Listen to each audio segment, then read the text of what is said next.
नमस्कार, स्वागत है आप सभी का हमारे YouTube channel target for success में। आशा है कि आप सभी अच्छे होंगे और आपकी पढ़ाई लिखाई बहुत अच्छी चल रही होगी। जैसा कि आप देख रहे हैं, हमारे YouTube चैनल पे पॉलिटी की कक्षाएँ आपके लिए लगातार अपलोड की जा रही हैं। उसी क्रम में आज हम ज्योग्राफ़ी की क्लास स्टार्ट कर रहे हैं और दिन प्रतिदिन आपको ज्योग्राफ़ी की निःशुल्क कक्षाएँ मिलती रहेंगी। इन कक्षाओं से आप अधिकतम लाभ प्राप्त कर पाएंगे। UPSSC या स्टेट कंपटीशन द्वारा आयोजित किसी भी परीक्षा में ये आपके लिए समान रूप से उपयोगी रहेंगी। इनके द्वारा आप पढ़कर शिक्षा ग्रहण करके किसी भी एग्ज़ाम में अच्छा प्रदर्शन कर पाएंगे। तो चलिए ज़्यादा टाइम वेस्ट ना करते हुए हम अपना टॉपिक स्टार्ट करते हैं, ज्योग्राफ़ी। तो आज पहली क्लास है और उम्मीद है कि आप सबको बहुत पसंद आएगी। तो हम स्टार्ट करेंगे जियोग्राफी।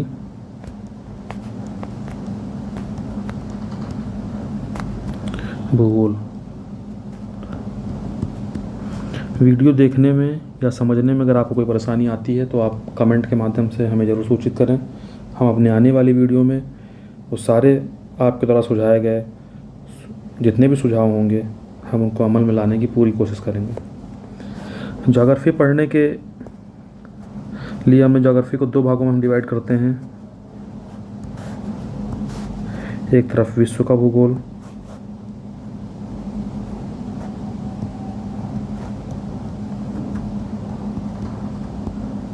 और एक हमारा भारत का भूगोल।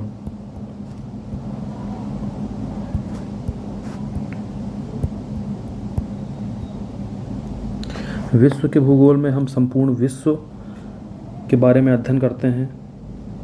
इससे पहले हमें एक चीज़ और जान लेनी ज़रूरी है कि भूगोल क्या है। हालांकि आप सभी लोग जान रहे हैं और बचपन से ये पढ़ते हुए आ रहे हैं भूगोल क्या है, इसमें हम क्या पढ़ते हैं, लेकिन फिर भी एक बार जान लेना आवश्यक है। भूगोल दो शब्दों से मिलकर बना है, भू प्लस गोल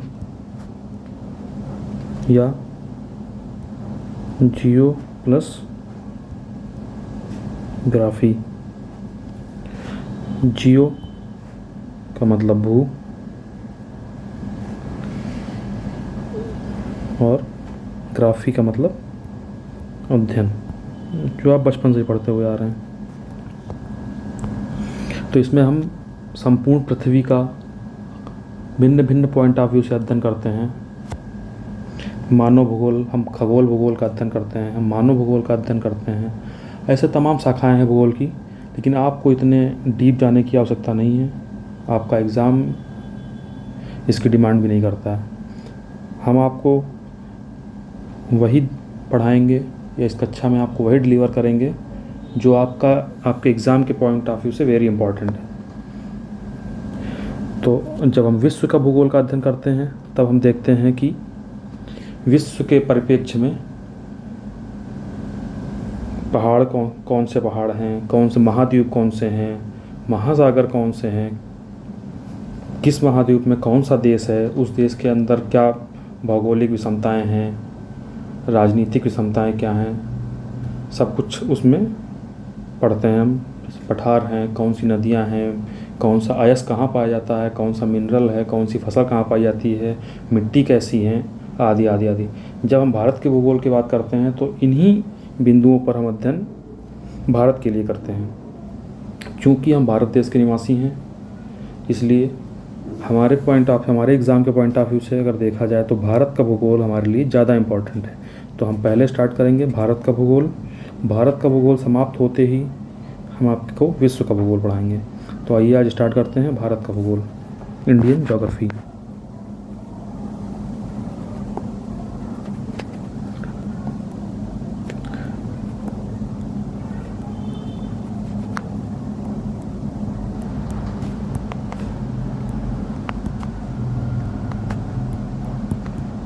भारत का भूगोल। भारत का भूगोल पढ़ने से पहले हमें ये जान लेना आवश्यक है कि हमारे देश का नामांकन कैसे हुआ। भारत का नामकरण। भारत का हम अपने देश को कई नामों से जानते हैं। कुछ लोग भारत कहते हैं, हम हिंदुस्तान भी कहते हैं और हम इंडिया भी कहते हैं।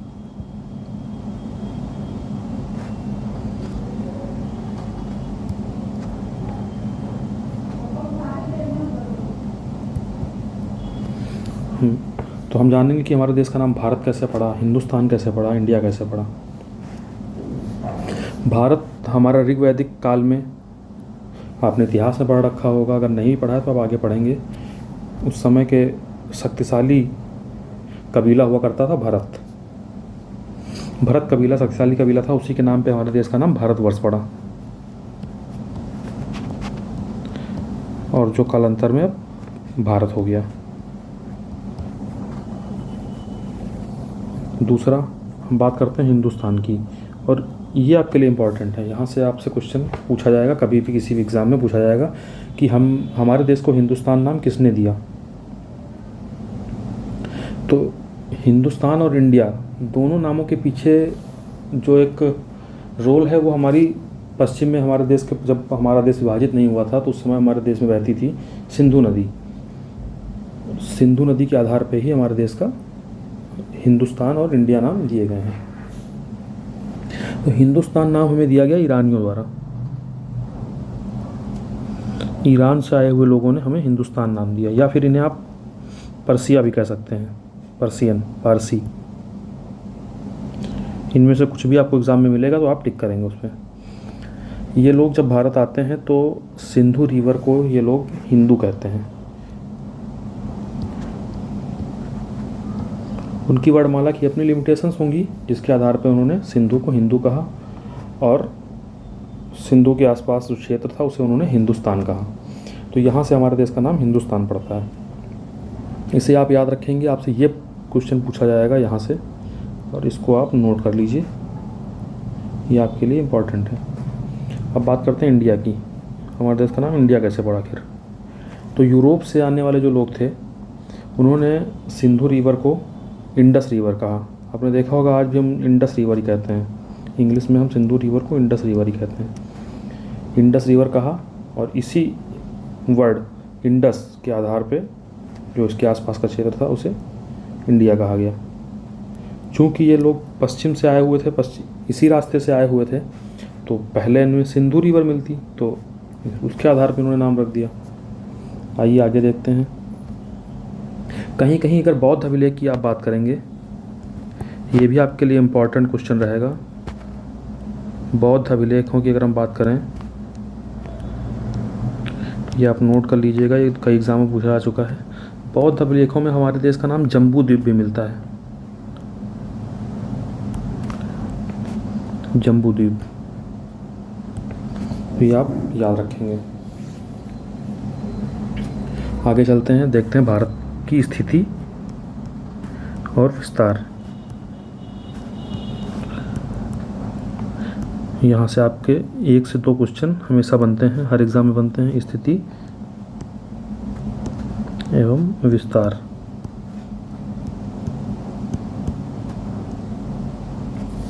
मैं बोलने के साथ साथ लिख भी रहा हूँ, फिर भी अगर आपको समझने में कोई दिक्कत आती है तो आप कमेंट्स के द्वारा हमें ज़रूर बताएंगे। हम अपने आने वाली वीडियो में सुधार करने की कोशिश करेंगे। भारत की स्थिति एवं विस्तार, इसके लिए हम मैप ले लेते हैं तो आपको ज़्यादा अच्छे समझ में आएगा।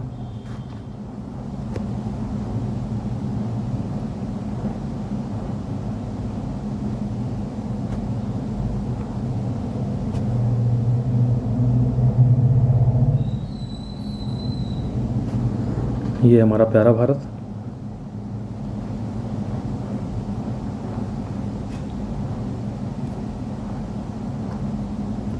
चलिए,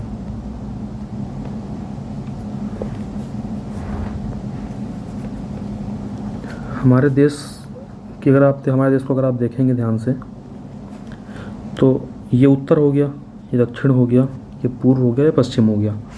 ये आपने पढ़ रखा होगा, और रीजनिंग में भी आप दिशाओं वाले क्वेश्चन, डायरेक्शन क्वेश्चन सॉल्व करते होंगे तो आप ऐसे ही बनाते होंगे, east, west, north and south. तो ये हमारा देश के उत्तर में यहाँ पे हिमालय पर्वत स्थित है।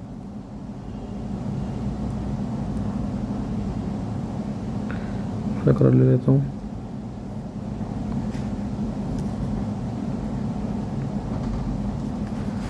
ये यहाँ पे हमारे लिए यहाँ पे हिमालय पर्वत स्थित है।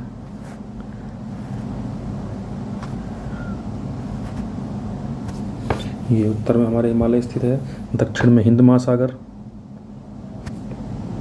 पश्चिम में अरब सागर और पूर्व में बंगाल की खाड़ी। इसके साथ साथ हमारे पड़ोसी देश पाकिस्तान, अफ़गानिस्तान, चाइना, नेपाल, भूटान, बांग्लादेश, म्यांमार आदि स्थित हैं। इन सभी को मिलाकर ही हम भारतीय उपमहाद्वीप की गणना करते हैं। भारत की स्थिति, ये आप जान ही रहे हैं कि भारत एशिया महाद्वीप में स्थित है।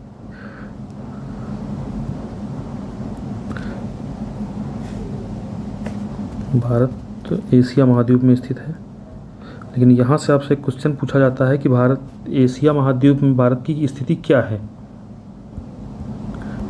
भारत एशिया महाद्वीप में स्थित है।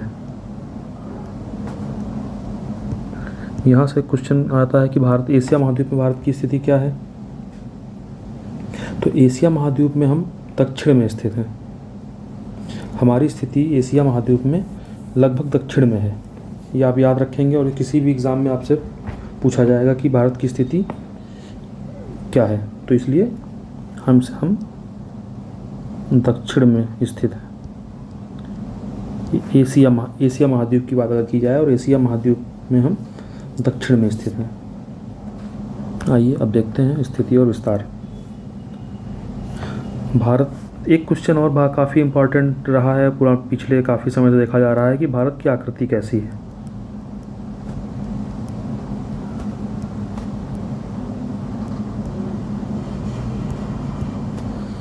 तो हम भारत की आकृति की बात करेंगे तो ये चतुष्कोणीय है, और इसको आप लिख लीजिएगा, इम्पोर्टेंट टिक कर लीजिएगा। ये क्वेश्चन कई बार पहले भी पूछा जा चुका है और आगे भी ये पूछा ही जाएगा, तो इसलिए इस क्वेश्चन पे ये क्वेश्चन आपका गलत नहीं होना चाहिए। आगे देखते हैं भारत का उत्तर, दक्षिण और पश्चिम से पूर्व विस्तार क्या है। काफ़ी इम्पोर्टेंट होने वाला है आपके लिए। भारत की स्थिति मैंने आपको बताई थी, भारत एशिया महाद्वीप में स्थित है और दक्षिण में स्थित है, और अगर दक्षिण में भी बात की जाए तो दक्षिण में मध्य में स्थित है। तो इसलिए आप इसके साथ साथ ये भी लिख सकते हैं कि दक्षिण के मध्य में स्थित है। ये भी आप इसके साथ साथ रख लीजिएगा, दक्षिण एशिया के मध्य में। यहाँ पे आप आगे मैं लिख देता हूँ और आप ये अपनी कॉपी में नोट कर लीजिएगा, दक्षिण एशिया के मध्य में स्थित है। ये आप नोट कर लीजिएगा। अब देखते हैं भारत का उत्तर दक्षिण विस्तार। इसको आप उत्तर और दक्षिण पूरा लिखिएगा, उत्तर दक्षिण विस्तार और पूर्व पश्चिम विस्तार।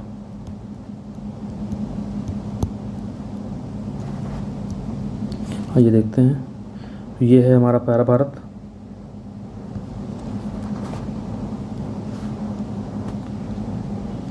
उत्तर दक्षिण विस्तार में हमें क्या गणना करनी है ये भी आपको जानकारी होना आवश्यक है, केवल ये रट लेने से काम नहीं चलेगा। तो उत्तर, ये हमारा उत्तरी बिंदु है और यहाँ से ये दक्षिणी बिंदु है, ये हमारा पश्चिमी बिंदु है और ये यहाँ से पूरी बिंदु। शायद आपको दिख नहीं रहा होगा, कलर चेंज कर देता हूँ। ये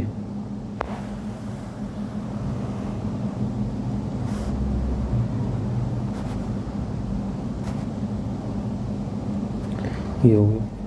तो यहाँ से और यहाँ तक भारत की लंबाई कितनी है, ये कई बार एग्ज़ाम में पूछा गया है, तो इसलिए आप बिल्कुल इसे नज़रअंदाज नहीं करेंगे और जब भी पूछा जाए तो ये क्वेश्चन आपका गलत नहीं होना चाहिए। तो उत्तर दक्षिण से विस्तार आपका हो जाएगा 3214।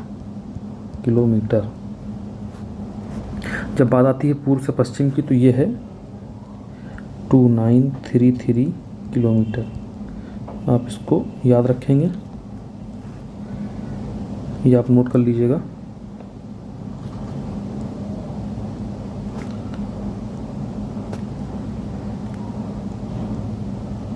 टू 933 किलोमीटर, या स्क्रीनशॉट ले लीजिएगा जैसा भी आपको उचित लगे। पुनः आते हैं हम भारत के क्षेत्रफल की बात करते हैं। भारत का क्षेत्रफल, तो भारत का क्षेत्रफल 32,87,263 किलोमीटर स्क्वायर ये है। आपको ये फिगर याद रखने की कोई ज़रूरत नहीं है, आप बस एक ओवरव्यू याद रखेंगे।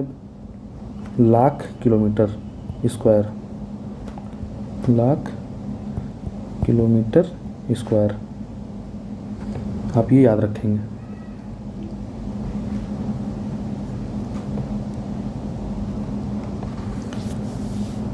ये आपको ये संख्या याद रखने की कोई ज़रूरत नहीं, बस आप ये याद रखेंगे। अगर किसी एग्ज़ाम में आता है तो आप ये टिक करेंगे, वैसे मुश्किल से कम आता है। यहाँ पर एक चीज़ और हमारे लिए इम्पोर्टेंट हो जाती है कि अगर भारत का क्षेत्रफल ये है तो विश्व में भारत का स्थान कौन सा है। तो जब आप क्षेत्रफल की दृष्टि से देखेंगे, क्षेत्रफल की दृष्टि से भारत का 7वां स्थान है।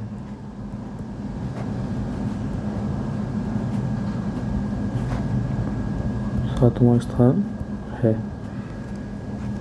यहाँ आपके मन में एक क्वेश्चन उठना चाहिए कि अगर भारत का स्थान 7वां है तो इससे पहले के 6 कौन से हैं। बिल्कुल हम आपको बताएंगे, और वो 6 आपके लिए इम्पॉर्टेंट है। वो कभी भी किसी भी एग्ज़ाम में आएंगे और आपको परेशान करेंगे।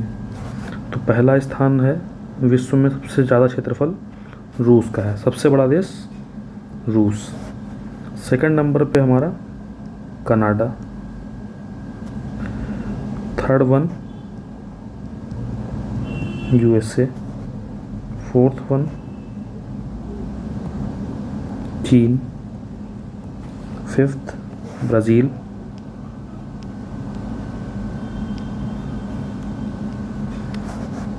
Sixth Australia.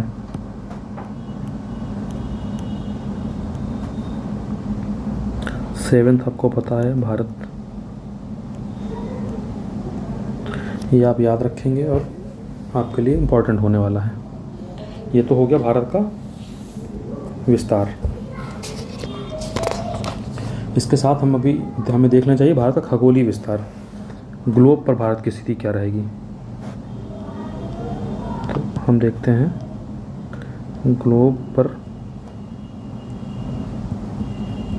भारत की स्थिति।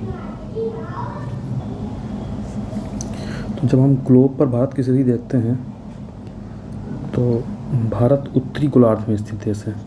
आइए हम इसको और अच्छे से देखते हैं। इसके लिए हम आपको इमेज ले लेते हैं।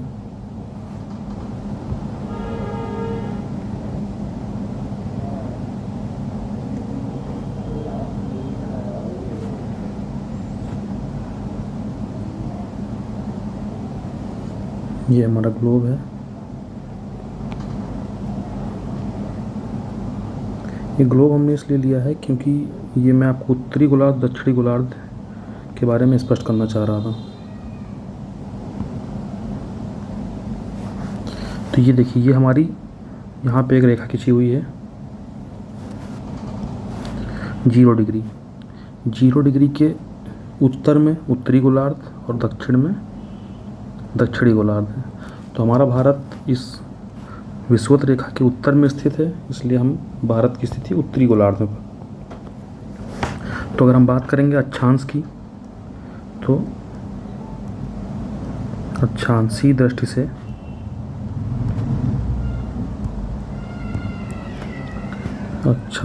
दृष्टि से भारत उत्तरी गोलार्ध में स्थित है।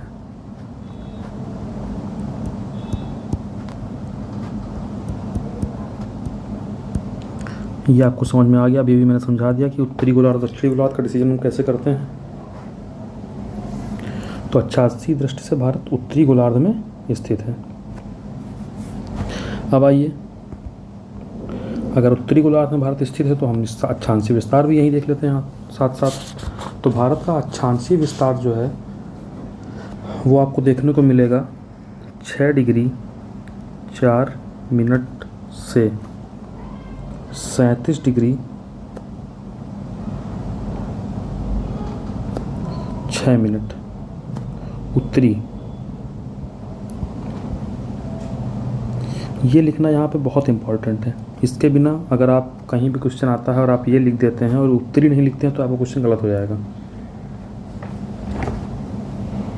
क्योंकि हम अगर यहाँ पे देखेंगे तो 0 डिग्री, इधर 1 डिग्री अक्षांश 2 3 4 5 6 7 ऐसे बढ़ता जाएगा, और सेम 1 2 3 4 5 6 7 इधर भी चलेगा, 90 तक यहाँ भी जाएगा, 90 तक यहाँ भी जाएगा।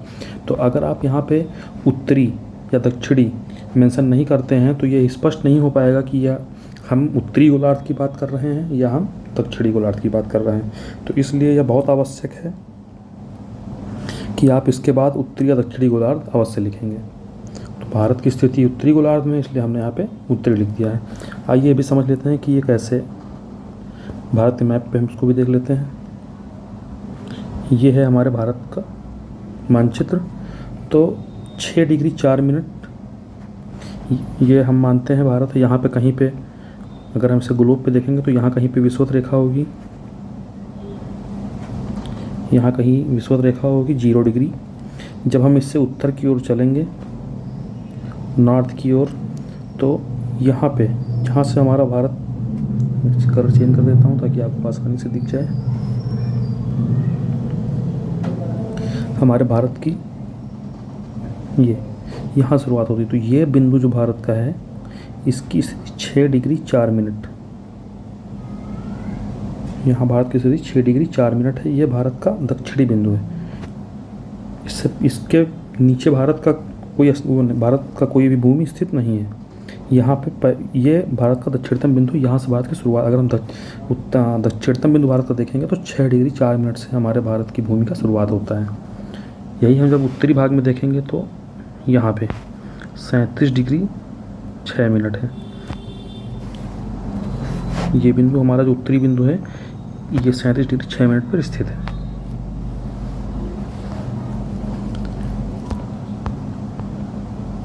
उम्मीद है कि आपको अक्षांश और समझ में आ गया होगा। अब देखते हैं देशांतर। देशांतरीय दृष्टि से अगर हम देशांतरीय दृष्टि से देखेंगे तब देशांतर हमारा जो विस्तार है वह है 68 डिग्री 7 मिनट से 97 डिग्री 25 मिनट पूर्वी। यहाँ पे पूर्वी लिखना बहुत इम्पोर्टेंट है। आइए हम इसको भी समझते हैं। इसके लिए भी हम एक इमेज ले लेते हैं।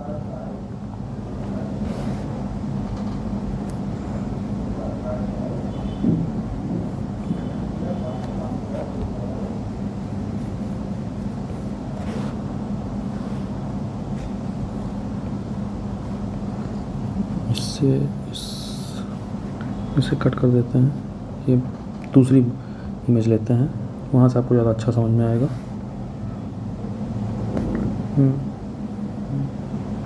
This one.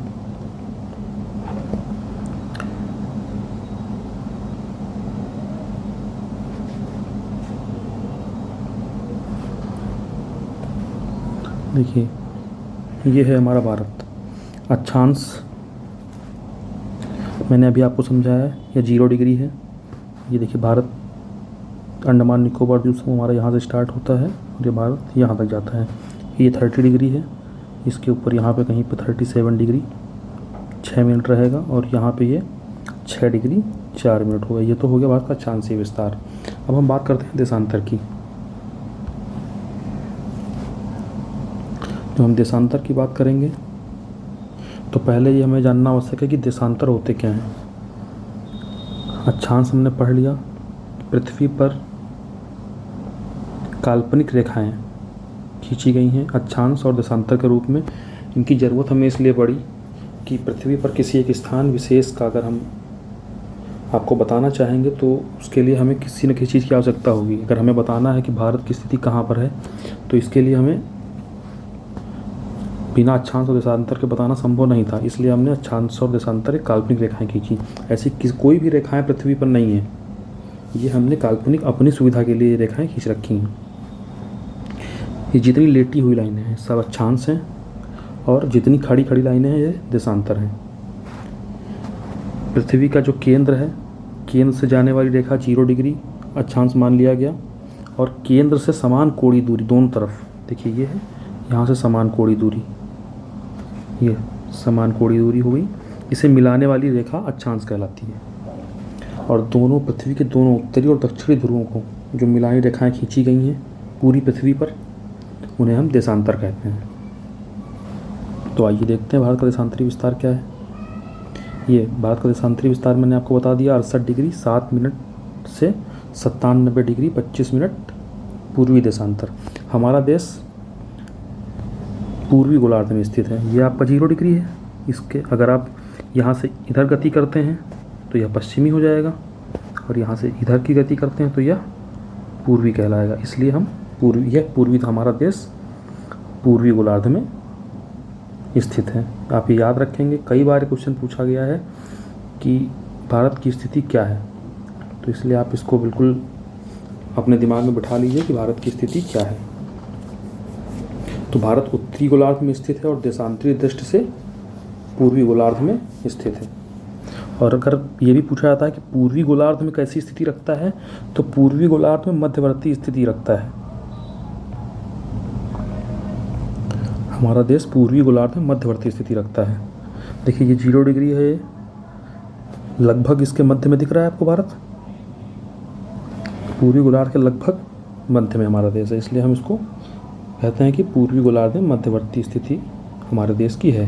तो ये आप समझ लीजिएगा भारत अक्षांशीय और देशांतरी दृष्टि से भारत की स्थिति क्या है, आपके लिए इम्पॉर्टेंट रहने वाली है। किसी भी एग्ज़ाम में आपसे क्वेश्चन पूछा जाएगा, ये आपको याद होना चाहिए। अब हम बात करेंगे कर्क रेखा की। कर्क रेखा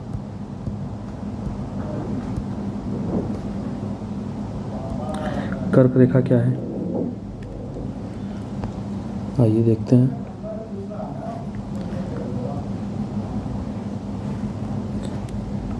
थोड़ी देर के लिए मान लीजिए कि ये हमारी पृथ्वी है, ये हमारी विषुवत रेखा है 0 डिग्री। एक रेखा काल्पनिक रेखा हमने यहाँ पे खींची, एक काल्पनिक रेखा हमने यहाँ पे खींची। ये दोनों ही 23.5 डिग्री ये आपका उत्तरी अक्षांश है नॉर्थ,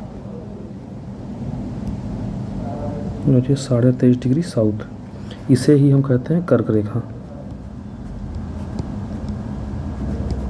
और इसको हम कहते हैं मकर रेखा। और ये 0 डिग्री इसे हम कहते हैं विषुवत रेखा।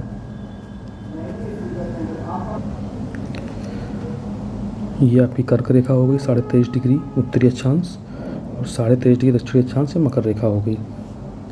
जो कि कर्क रेखा है ये हमारे देश के लगभग मध्य से गुजरती है। ये देखते हैं, ये हो गया हमारा प्यारा भारत। तो हमारे देश के लगभग मध्य भाग से गुजरती है कर्क रेखा। तो यहाँ पे आपके लिए एक चीज़ इम्पॉर्टेंट हो जाती है कि कर्क रेखा भारत के किन राज्यों से गुजरती है और किन राज्यों से यह गुजरती है। ये क्वेश्चन कई एग्ज़ाम में हर बार देखा गया है कि यहाँ से एक ना एक क्वेश्चन ज़रूर आया है। तो आइए हम देख लेते हैं कि कर्क रेखा भारत के 8 राज्यों से होकर गुजरती है।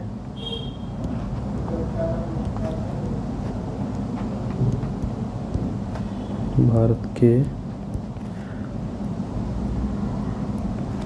8 राज्यों से गुजरती है।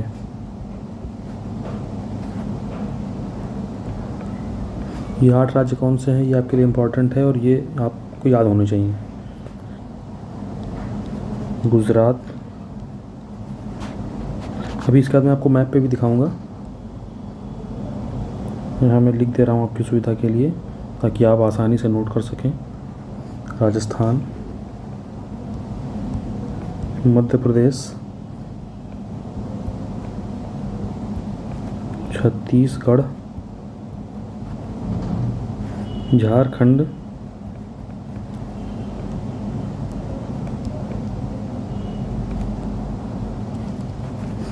तो 3 4 5 हो गए खंड के बाद पश्चिम बंगाल,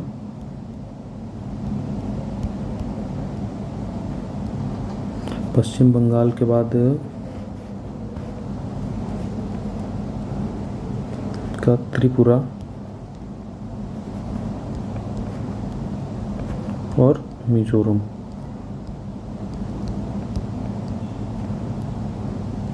मेरे साथ रिवाइज करिएगा। 8 राज्य कौन से हैं? गुजरात, राजस्थान, मध्य प्रदेश, छत्तीसगढ़, झारखंड, पश्चिम बंगाल, त्रिपुरा और मिजोरम। आइए मैप पे देख लेते हैं। ये देखिए, ये हमारा मैप है और मैं आपको दिखा देता हूँ।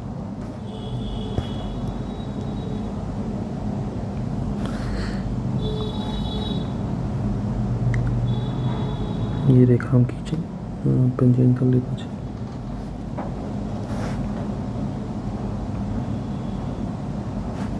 ये देखिए, ये रेखा हो गई हमारी, छत्तीसगढ़ से जाती है, ये झारखंड से होते हुए ये बांग्लादेश में प्रवेश करती है और बांग्लादेश से प्रवेश करते हुए ये त्रिपुरा और मिजोरम से निकल जाती है।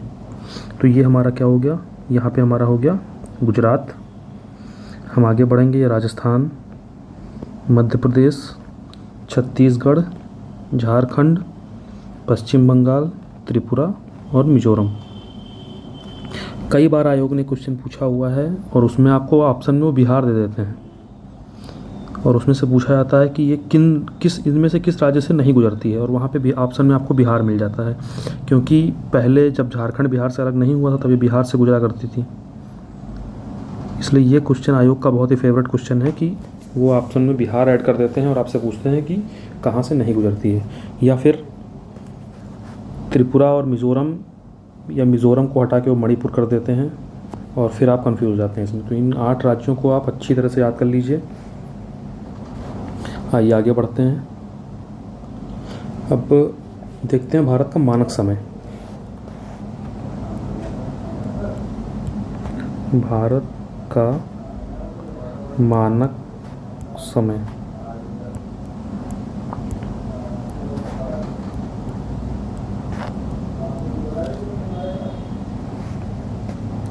तो भारत का मानक समय हमने माना है 82 डिग्री 30 मिनट पूर्वी देशांतर। देशांतर अक्षांश मैंने आपको समझा दिया है, उम्मीद है कि आपको अच्छे समझ में आया होगा। तो 82.5 डिग्री पूर्वी देशांतर हमारा मानक समय है।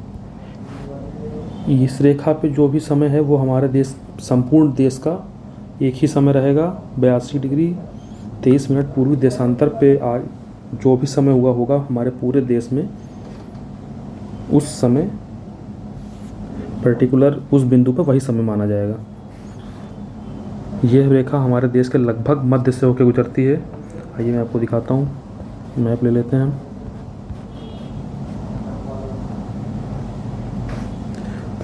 जब भी आप ज्योग्राफी पढ़ें, मैप सामने रख के पढ़ें।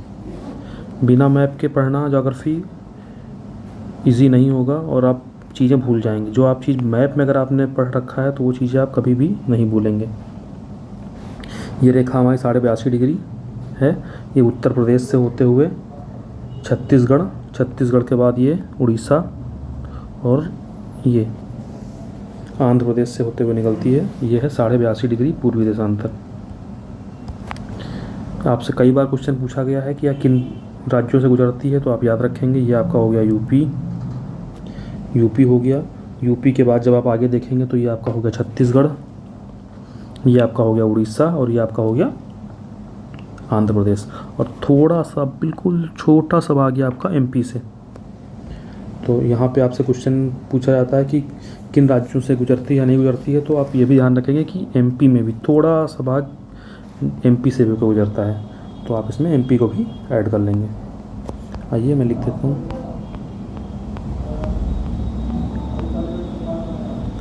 यह उत्तर प्रदेश,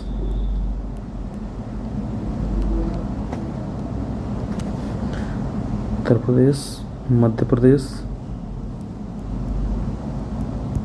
छत्तीसगढ़, उड़ीसा और आंध्र प्रदेश से गुजरती है।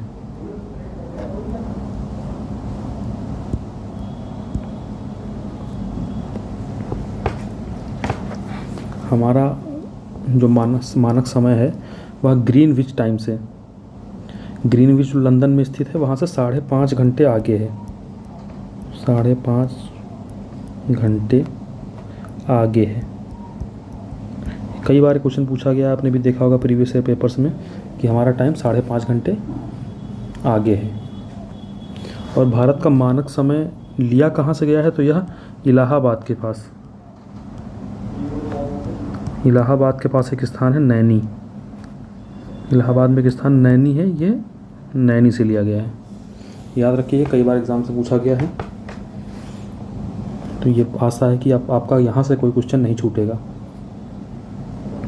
कई बार भारत में भी यह मांग उठती है कि भारत का पूरे संपूर्ण भारत में इतना बड़ा क्षेत्रफल होने के बाद भी एक ही समय जोन हमने रख रखा है, जबकि काफ़ी जो बड़े देश होते हैं उन्होंने अपना टाइम जोन अलग अलग बांट रखा है। हमारा यहाँ, और अगर आप या अपने इन दोनों पूर्वी और पश्चिमी बिंदु के सूर्योदय और सूर्यास्त के बीच में डिफरेंस करेंगे तो यह लगभग आपको 2 घंटे मिलेगा। जबकि यहाँ पे सूर्योदय हो चुका होता है तो उस समय यहाँ पे अंधेरा ही रात रहती है। सो हमारे दोनों बिंदुओं में सूर्योदय में लगभग 2 घंटे है, इसीलिए कई बार ये मांग उठती है कि हमारे देश के लिए भी अलग अलग टाइम जोन होना चाहिए।